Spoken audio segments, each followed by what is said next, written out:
பொய்கை ஆழ்வார். பொய்கை ஆழ்வார் வைணவ நெறியை பின்பற்றி பக்தியில் சிறந்து வழங்கிய 12 ஆழ்வார்களில் முதல் ஆழ்வார்கள் மூவருள் ஒருவர். எம்பெருமானின் சித்தத்தால் அவரது திருக்கரத்தில் உள்ள சங்கின் அம்சமாக காஞ்சி மாநகரில் வேகவதி நதிக்கரையில் உள்ள திருவெக்கா என்னும் திருத்தலத்தில் உள்ள தடாகத்தில் தாமரை மலரில் தோன்றினார். பொய்கையில் அவதரித்ததால் பொய்கை ஆழ்வார் என பெயர் பெற்றார். ஆழ்வார் இறைவனை மெய், வாய், கண், மூக்கு, செவி என்று 5 பொறிகளாகவும் அந்த பொறிகளால் உணரப்படும் 5 புலன்களாகவும் காண்கின்றார்.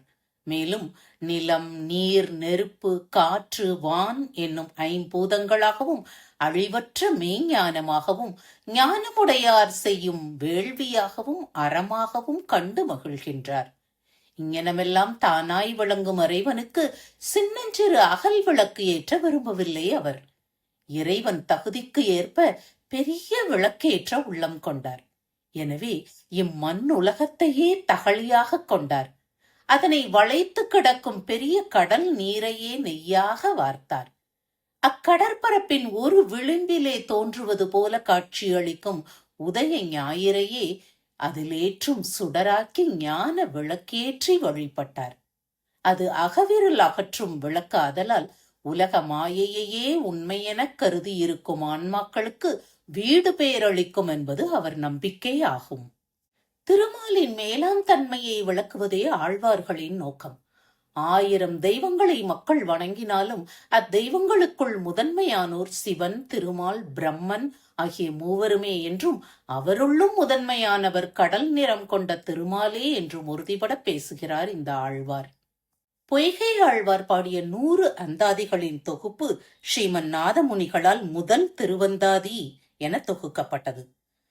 தமது பாசுரங்களில் ஆத்மா பரமாத்மாவுக்கு அடிபணிந்தது என்றும் கர்மவினையின் பயனாக தொடர்ந்து வரும் பிறவிகளை நீக்கி எம்பெருமானை அடைய வழியினையும் அவனுக்கும் அவனது அடியாருக்கும் உண்மையான பக்தியுடன் நம் வாழ்நாள் உள்ளனவும் தொண்டு செய்ய வேண்டும் என்றும் அறிவுறுத்துகின்றார்.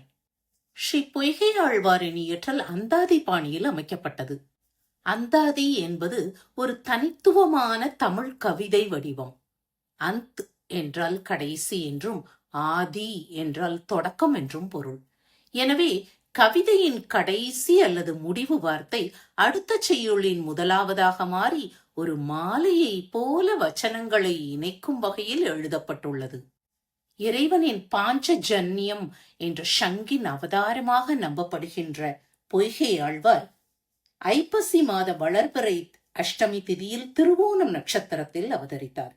இவர் பாடிய திவ்ய தேசங்கள் திருவரங்கம், திருவேங்கடம், திருப்பரமபதம், திருவெட்கா, திருக்கோவிலூர், திருப்பார்கடல் முதலியனவாகும்.